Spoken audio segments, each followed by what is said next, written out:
What if I told you your figure skating blades haven't fundamentally changed in over 100 years? It sounds crazy, right? But it's true. The blades you skate on today aren't so different from those your great grandparents might have used. Figure skating, as thrilling and dynamic as it is on the ice, has been stuck in the past when it comes to innovation.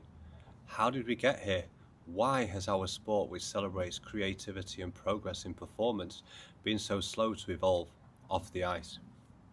For anyone new here, I'm Adam Jukes. I've skated in over 25 ice shows worldwide. From chorus to principal, I've performed as a headline act for Cirque du Soleil and coached across ice, inline and quad. I've lived this sport from every angle, and I'm here to talk about the future of skating. One big reason is tradition. Skating is a sport that honours its history. We wear costumes inspired by past decades. We listen to classical music and we cherish stories of the past champions. There's a beautiful side to that, but it also means there's a mindset of if it was good enough for them, it's good enough for us. For a long time, people believed that if skaters could land triple jumps on the old equipment, why change it? Don't mess with success, they'd say. So the equipment companies made only tiny tweaks over the years, a new material here, a slight design change there, nothing that truly reimagined the figure skating blade from the ground up. Another reason is fear of the unknown. Skating is high stakes. If your equipment fails or even feels slightly off, it could cost you a medal or worse, cause an injury. Skaters and coaches have understandably been cautious.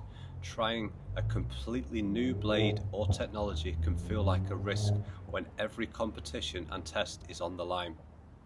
So even when someone came up with a new idea, many skaters and coaches thought, I can't risk it. What if it doesn't work? This cautious culture kept a lot of potential innovation on the sidelines. Economics played a role too. Figure skating is a relatively small market dominated by a few long established companies. These companies had loyal customers and little competition. They didn't have a strong incentive to take big risks on new designs or technologies. Why pour money into radical innovation when most skaters were still buying the same old traditional blades year after year? In the business world, that's called playing it safe, and it led to decades of incremental changes instead of breakthroughs. Meanwhile, the world changed around skating. Other sports embraced technology. Think of how tennis rackets or running shoes have evolved. But in skating, we still see athletes doing quadruple jumps with blades that haven't changed much since the mid 20th century. It's almost like we froze innovation in time, and as a result, skaters dealt with the same old problems. Blades that rust and dull, the constant need for sharpening, and equipment that doesn't grow with you. If you were a kid who grew 3 shoe sizes in 1 year, tough luck. Your parents had to buy all new equipment 3 times. That's just how it's always been. There's always the issue of voice. For so long, skaters, the people actually using the equipment, had zero input in its design. No one asked everyday skaters or coaches what they needed. Decisions were made in boardrooms far away from the rink, often by non-skaters. Skaters had zero ownership and zero opportunity to influence the products they depend on. The culture was basically, we make it, you skate on it, and you don't get a say. That might have worked in the early 1900s, but in today's world, it's backwards. So here we are, amazing athletes performing in 2025 with equipment designed in the 1930s, supported by a system that resists change. Understanding this is important because it shows that the problem isn't that skaters aren't talented or dedicated, it's that the framework around them hasn't kept up.